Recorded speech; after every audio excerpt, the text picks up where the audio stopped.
I'm here with the wonderful Sam Bain, creator of Peep Show and Fresh Meat and Four Lions and The Magicians and many other comedy creations. Well, we're shooting the final series of Peep Show in August.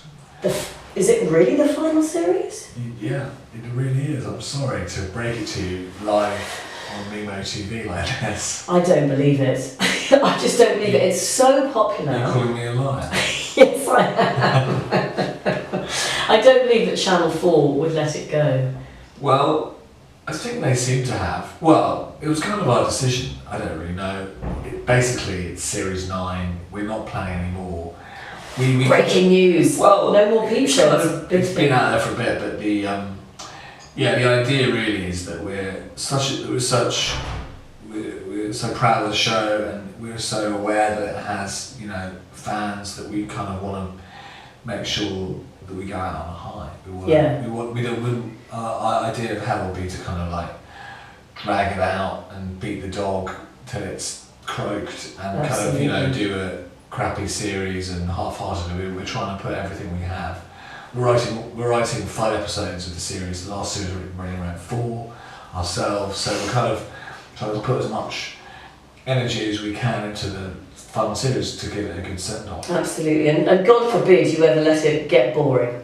Well, yeah, that's the fear, One of the reasons we wanted to bring it to a close is because, frankly, it is increasingly hard after 9 series and over 10 years to come up with new ideas. Yeah. What else can these guys do? There is a limit. There is a limit. There is a limit. So we want to make sure that we kind of put everything we had into this one. Fantastic. Now, I also want to talk about how you broke into comedy all those years ago. How did you do it? Well, me and Jessie got together after uni. We were friends at uni and lived together, and we wrote a sitcom. We wrote a sitcom because we always loved comedy, and sitcoms have a long track record of writing teams, writing partnerships, which obviously we are, like Clement and Frenet and Gordon and Simpson, lots and lots of teams. And we've got an agent, which is, it's the obvious thing to suggest people do if you're a writer, because it's kind of the front line. If you send a script to a production company without an agent, it's going to go on the slush pile. Yeah.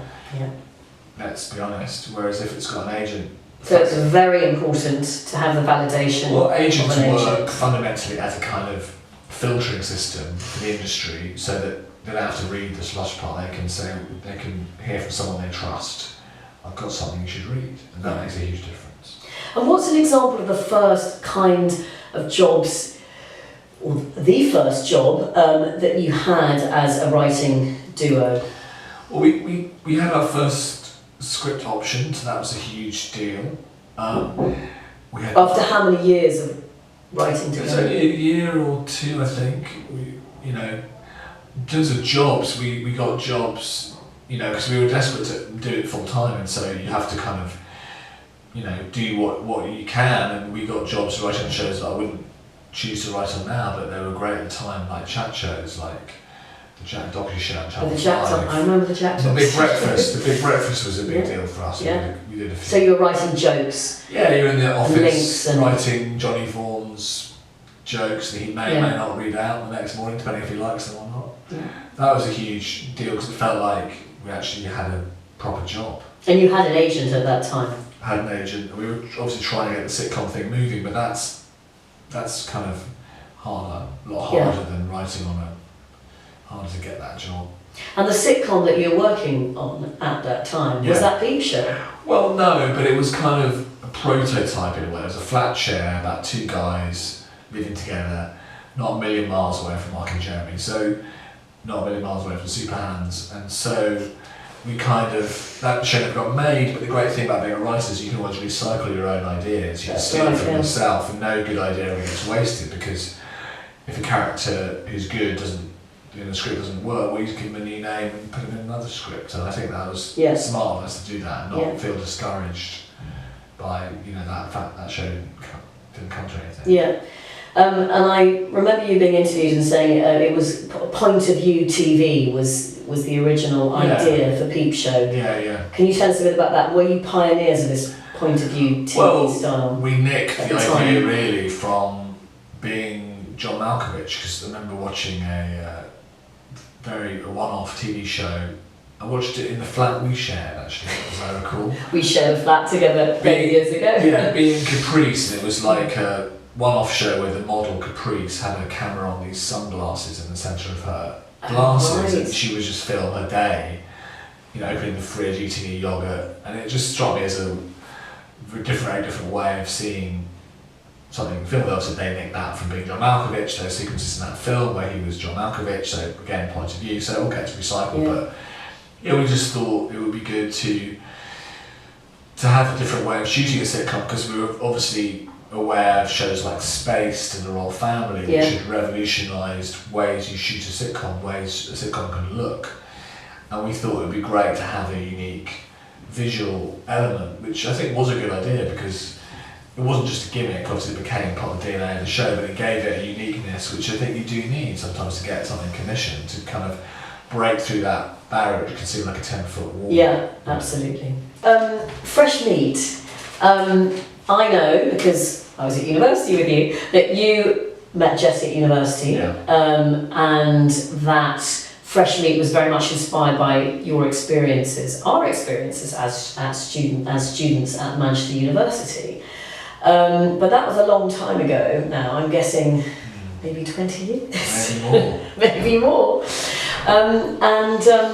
How did you go about keeping it fresh? Well, we sort of didn't really. We just sort of decided to guess that the basic experience of being a student, which is what the show's about being a young person away from home, meeting all these strangers and having intense relationships, that hadn't changed. That the music and the clothes and the economy might have changed, but that experience, which is what the show's about, was the same. So we kind of just didn't bother to update it in a way. Gave everyone mobile phones. And did you get new writers on board? With Fresh Meat, we've always had a kind of team writing approach to the show. Partly out of necessity, because we've been writing Peep Show at the same time, which you can't do it all yourself. Right. But also we like, when you've got a college of funny, clever people in a room together, it's a great experience, to be part of that, and to see people like Penny Skinner, who's a playwright, never written anything TV before. Now she's written every series of Fresh Meat, and she's written movies, and it's great. We have to kind of encourage and grow talent like that. And the other writers, Tom Basden, John Brown, Tony Roach, are the core four we've had since the beginning.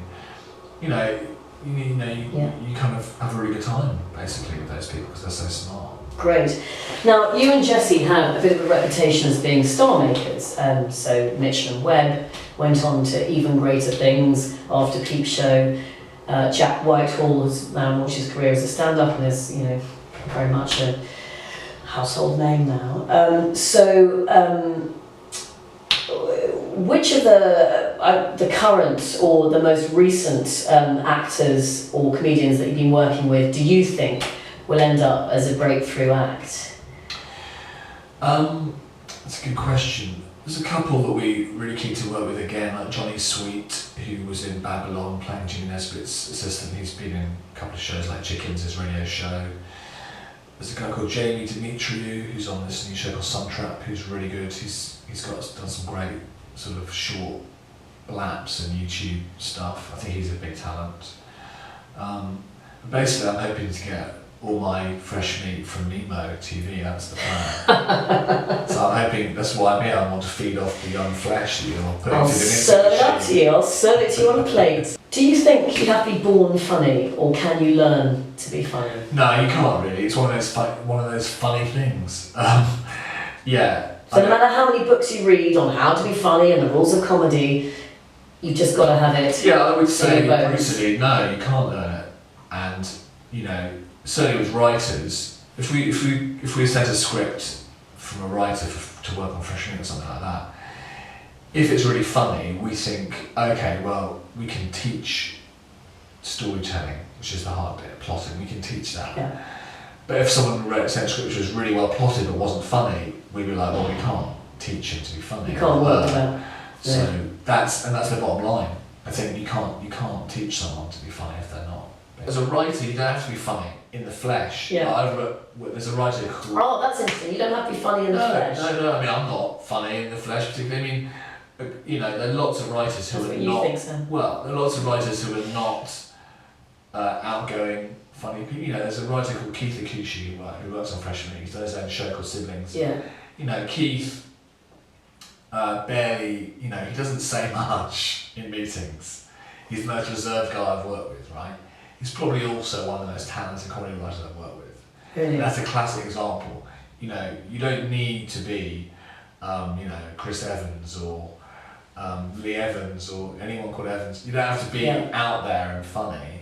Do you think the internet, YouTube, self-broadcasting has made it easier for young comics to break in, or more difficult in the sense that they're switching off TV, so therefore, you know, potentially there's less commissioning budget? There's two things really. Yeah, I think TV is changing a lot. You know, things like BBC Three closing down online is a big signifier of how things might be in the future, and that is harder probably to make an impact. Obviously 20, 30 years ago there was 2-3 channels and everyone watched the sitcom. It's completely different now. It's like chalk and cheese. Now you can watch anything, anytime, on any device. So that's more challenging if you're trying to make an impact to a big audience. However, on the flip side, I think you know, bottom line is you could record something tomorrow, put it on YouTube, and it could get 10 million hits. Yep. And that's a big difference, right? That's great. I think that is great. Instant audience. Yeah, whether it favours performers over writers, I'm not sure. I'm not sure as a writer, if I was writing YouTube clips, how much it would help me. Do you know what I mean? Because I don't think writers are generally writing those things, but I could be completely wrong. I'm really not up to speed on that. I'm so old, and you know, terrestrial TV is my backyard. Yeah. I'm not a YouTube expert, but I can see how it could be a big opportunity. It's a platform. Yeah, it's a platform, and you can get viral very quickly, can't you? So what next for you and Jessie? I mean, you've been writing together now for around 700 years. 700 years. You took the words out of my mouth. So, I mean, is the partnership going stale, or is there still a lot of mileage for you two? And what projects do you have up ahead? Well, we're kind of not looking really beyond summer because we're editing Fresh Meat and writing Peep Show, so we're kind of busy trying to get those shows, you know, at the best possible place. And then I'm quite looking forward to having a bit of a rest because we've done, like, you know, 2 years out of the last 4 we've done Fresh Meat and Peep Show in the same year, which is quite hard. So my new project might involve quite a lot of lying down, maybe on a lie-low or a sunbed. I'll keep you posted. Excellent. Who are your comedy heroes and heroines? Well, in terms of writing, well, and acting, I guess. I mean, Woody Allen jumps out as someone who's, you know, done so much amazing work. And Larry David, you know, Seinfeld, Curb. I guess those are kind of, as writers, as much as anything else, my heroes. In terms of British TV, I'm a huge fan of Reece Shearsmith and Steve Pemberton. They keep producing amazing things. Inside Number 9. Any women? Julia Davis. Julia Davis. I'm a huge fan she's of. brilliant. You know, I mean, yeah, in terms of, certainly in terms of, she's probably the pinnacle in terms of writing and acting. There are obviously many rules of comedy. But for a writer wanting to break in, what would you say are the 3 most important rules? And not just break in, but also sustain a career. Okay, so rule 1 of mine, well, 3, okay, good. A few more if you want. No, 3's good. Rule 1, I would say, would probably be, you know, don't give up, because it does take a while, persistence. You know, if you've got to build a career, you will not succeed straight away. I mean, me and Jessie went from our first script to our first authored sitcom in something like 5 years, which is incredibly quick. Usually it might take 10. Yeah. If you're a solo writer, writing the partnership, we doubled our output. So that's what we're looking at. And you were working 9 to 5 every day. We were full on doing it. It took us 5 years, and that, as I said, was pretty damn quick. So persistence is incredibly important. Rule 2, I guess, would just to be open. open to notes and collaboration. I think if you're precious and defensive and think you know best and consider executives and agents and producers to be the enemy, then you might as well give up, because A, they normally have good feedback, so you should listen on the whole, not always, but usually, in my experience. And B, you'll have to deal with them anyway, whether you like it or not, you know, so you might as well enjoy it. You might as well enjoy having the conversation about what's wrong with your script and how you can fix it rather than resenting it. And that kind of separates the men from the boys, the women from the girls in a way. You know, the writers, you can't do that, you can't take notes. And believe me, I understand why they can't, because it's not fun, no one enjoys it. But that is the day-to-day job of being a writer, of being a performer as well, you know, is getting feedback from whoever. So being open is the second rule, I would say. And thirdly, I suppose, you know, having fun. I mean, those first two rules are quite serious, but the third one, you know, is like, if you don't enjoy it, if you don't have fun, if you don't make yourself laugh, playful. yeah, if you don't make yourself entertained, then there's no point. And the good comedy, whether it's actors, writers, whatever, is you can always tell people have enjoyed making it. Yeah. It never was a good show made that people didn't enjoy making and didn't find funny themselves. You know, the best comedies are when someone thought of a great joke and welcomes you in, you know, and you kind of join their gang. That's what you're trying to create, something which you like. And if you start thinking about what other people like, it won't work. You have to think about, well, what do I find funny? And that's where all the good stuff comes from.